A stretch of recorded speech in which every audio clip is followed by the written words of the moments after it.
नमस्कार, आप देख रहे हैं डिजिटल न्यूज। मैं आपको एक 100% ओरिजिनल न्यूज बताऊंगी जो कि आपको जानना बहुत जरूरी है। वीडियो को लास्ट तक देखें। उससे पहले आप मेरे चैनल को सब्सक्राइब करें और एक लाइक जरूर करें। तो चलिए नजर डालते हैं आज के तमाम बड़े खबरों पर। गोवा के अरपोरा में Birch by Romeo Lane night club में सिलेंडर ब्लास्ट से लगी आग में 23 लोगों की मौत हो गई। प्रत्यक्षदर्शियों के मुताबिक आग तब लगी जब बेली डांसर आतिशबाजी के साथ परफॉर्म कर रही थी। जान बचाने के लिए लोग किचन की तरफ भागे और वहीं फंस गए। पश्चिम बंगाल में टीएमसी के एक निलंबित विधायक ने बाबरी मस्जिद की नींव रखकर नया विवाद खड़ा कर दिया है। मुर्शिदाबाद में हुई इस घटना के बाद बीजेपी ने इसे राष्ट्र विरोधी कृत्य बताया और टीएमसी पर तुष्टीकरण का आरोप लगाया। पुलिस ने इलाके में सुरक्षा बढ़ा दी है। इंडिगो एयरलाइन का संकट कम होता दिख रहा है। आज 1500 से ज्यादा उड़ानें संचालित की गई और 135 डेस्टिनेशन पर सेवा बहाल हो गई है। कंपनी ने दावा किया है कि 95% नेटवर्क कनेक्टिविटी रिस्टोर कर ली गई है। सरकार के सख्त निर्देशों के बाद एयरलाइन ने रिफंड और रीबुकिंग की प्रक्रिया तेज कर दी है। एक सरकारी अस्पताल में मरीज के परिजनों ने ड्यूटी पर तैनात डॉक्टर की पिटाई कर दी। घटना का वीडियो सीसीटीवी में कैद हो गया। डॉक्टरों ने सुरक्षा की मांग को लेकर हड़ताल की चेतावनी दी है। दिल्ली सरकार ने प्रदूषण के खिलाफ कड़ा एक्शन लेते हुए नियमों का उल्लंघन करने वाली 48 कंस्ट्रक्शन साइटें सील कर दी हैं। पर्यावरण मंत्री के निर्देश पर 7 करोड़ रुपए का जुर्माना भी लगाया गया है। पूरी राजधानी में एंटी डस्ट अभियान को और तेज कर दिया गया है। पीएम मोदी ने 8% जीडीपी ग्रोथ को भारत की नई रफ्तार का प्रतीक बताया है। उन्होंने कहा कि हिंदू रेट ऑफ ग्रोथ जैसा शब्द औपनिवेशिक मानसिकता की देन था जिसे भारत ने पीछे छोड़ दिया है। अब देश आत्मविश्वास से भरा हुआ है और दुनिया के लिए ग्रोथ मॉडल बन रहा है। तेजस्वी यादव ने बिहार की महिलाओं के लिए नई योजनाओं का वादा किया है। वहीं अरविंद केजरीवाल ने बीजेपी पर तीखा हमला बोला। उन्होंने कहा कि केंद्र सरकार विपक्ष को खत्म करने की साजिश रच रही है। दिल्ली के खयाला इलाके में 22 साल के बेटे ने अपनी मां की हत्या कर दी क्योंकि वह उसकी पसंद की लड़की से शादी के खिलाफ थी। हत्या के बाद उसने इसे लूटपाट का मामला दिखाने की कोशिश की लेकिन पुलिस की सख्ती के आगे टूट गया। गाजियाबाद के मोदी नगर में सुबह सुबह एक 75 साल के ज्वेलर की दुकान में घुसकर 10 बार चाकू घोंपकर हत्या कर दी गई। हमलावर ने पहले उनकी आंखों में लाल मिर्च पाउडर फेंका। हत्यारा ऑनलाइन गेमिंग में 20 लाख हार चुका था और कर्ज चुकाने के लिए ये लूट की कोशिश की। झारखंड के सीएम हेमंत सोरेन जमीन घोटाले मामले में ईडी के समन पर कोर्ट में पेश हुए। हाईकोर्ट के आदेश के बाद उन्होंने अपनी उपस्थिति दर्ज कराई। ईडी उनसे जमीन की खरीद फरोख्त में मनी लॉन्ड्रिंग के आरोपों पर पूछताछ कर रही है। जम्मू कश्मीर के सीएम उमर अब्दुल्ला ने विपक्षी गठबंधन इंडिया को लेकर विवादित बयान दिया है। उन्होंने कहा कि गठबंधन अब लाइव सपोर्ट पर है।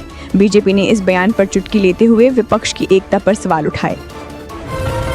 अमेरिका का एक उच्च स्तरीय दल 10 दिसंबर को दिल्ली आ रहा है। ये दल भारत और अमेरिका के बीच FTA, FTC और गिरते निर्यात पर चर्चा करेगा। इस बैठक को दोनों देशों के व्यापारिक रिश्तों के लिए अहम माना जा रहा है। पाकिस्तान और अफगानिस्तान सीमा पर फिर से भारी गोलीबारी हुई है जिसमें 4 लोगों की मौत हो गई है। शांति वार्ता के 48 घंटे बाद ही यह हमला हुआ है। दोनों देशों ने एक दूसरे पर पहले फायर करने का आरोप लगाया है। एक इंजीनियरिंग छात्र ने ऑनलाइन गेमिंग में भारी रकम हारने के बाद फांसी लगाकर आत्महत्या कर ली। सुसाइड नोट में उसने कर्ज और मानसिक दबाव का जिक्र किया है। पुलिस ने मामला दर्ज कर जांच शुरू कर दी है। राजस्थान और MP के 37 शहरों में तापमान 10 डिग्री से नीचे चला गया है। मौसम विभाग ने 8 दिसंबर से ठंड और बढ़ने की चेतावनी दी है। पंजाब और हरियाणा में भी शीतलहर का अलर्ट जारी किया गया है। केरल में रेलवे प्रोजेक्ट्स को रफ्तार देने के लिए 750 किलोमीटर नई रेल लाइनों का DPR बनना शुरू हो गया है। इसका मकसद राज्य में ट्रेनों की फ्रीक्वेंसी बढ़ाना और कनेक्टिविटी को बेहतर करना है। ये प्रोजेक्ट केरल के आर्थिक विकास में अहम रोल निभाएगा। प्रयागराज में कुंभ मेले से पहले हाईकोर्ट में मंदिर निर्माण रोकने वाली जनहित याचिका खारिज कर दी है। कोर्ट ने कहा कि धार्मिक कार्यों में बाधा नहीं डाली जानी चाहिए। प्रशासन ने मेले की तैयारियों को अंतिम रूप देना शुरू कर दिया है। कराची की एक महिला ने पीएम मोदी से गुहार लगाई है कि उसका पति उसे छोड़कर दिल्ली में दूसरी शादी करने जा रहा है। उसने वीडियो जारी कर भारत सरकार से हस्तक्षेप की मांग की है। ये वीडियो सोशल मीडिया पर वायरल हो रहा है। एक शादी समारोह में रसगुल्ले की कमी को लेकर हुए विवाद में गोली चल गई जिससे दूल्हे के चाचा की मौत हो गई। खुशी का माहौल पल भर में मातम में बदल गया। पुलिस ने आरोपी को गिरफ्तार कर लिया है। केंद्र सरकार ने एयरलाइंस के किराए पर लगाम लगाते हुए अधिकतम सीमा तय कर दी है। अब 500 किलोमीटर तक की यात्रा के लिए एयरलाइंस 7,500 रुपये से ज़्यादा किराया नहीं ले सकेंगी। ये फैसला इंडिगो संकट के दौरान किराए में हुई बेतहाशा बढ़ोतरी के बाद लिया गया। बिहार के समस्तीपुर में जमीन विवाद को लेकर दो पक्षों में जमकर गोलियां चली। इस खूनी संघर्ष में 3 लोग गंभीर रूप से घायल हो गए हैं।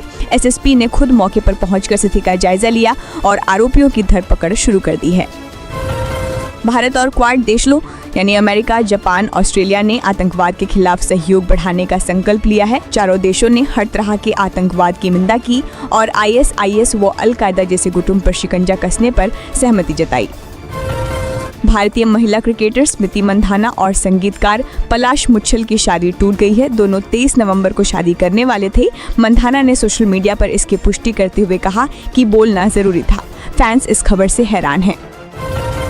केंद्रीय मंत्री जितेंद्र सिंह ने बताया कि सरकार 1 लाख करोड़ रुपए का RDI फंड ला रही है। इसका मकसद प्राइवेट सेक्टर में इनोवेशन और रिसर्च को बढ़ावा देना है। ये फंड स्टार्टअप्स और नई तकनीकों के लिए गेम चेंजर साबित हो सकता है। भारतीय मूल की डॉक्टर अक्षता कृष्णमूर्ति नासा के मार्स रोवर को ऑपरेट करने वाली पहली भारतीय महिला बन गई हैं। MIT से PhD होल्डर अक्षता की इस उपलब्धि ने देश का नाम रोशन किया। वे मंगल ग्रह से जुड़े अहम मिशन का हिस्सा है। भारत ने केन्या के कृषि क्षेत्र को आधुनिक बनाने के लिए $250 मिलियन की मदद दी है। इस लाइन ऑफ क्रेडिट से केन्या में खेती की नई तकनीकी और मशीनरी पहुंचाई जाएंगी। ये भारत के ग्लोबल साउथ को मदद करने की नीति का हिस्सा है। महाराष्ट्र निकाय चुनाव के नतीजे 21 दिसंबर को आएंगे। सुप्रीम कोर्ट ने बॉम्बे हाई कोर्ट के फैसले पर मुहर लगा दी है। सभी पार्टियों ने अपनी तैयारियां तेज कर दी हैं और चुनाव प्रचार जोरों पर है। तो दोस्तों, ये थे आज की अहम खबरें। आपकी राय हमारे लिए महत्वपूर्ण है। हमें कमेंट में ज़रूर बताएं और चैनल को सब्सक्राइब करना ना भूलें। धन्यवाद।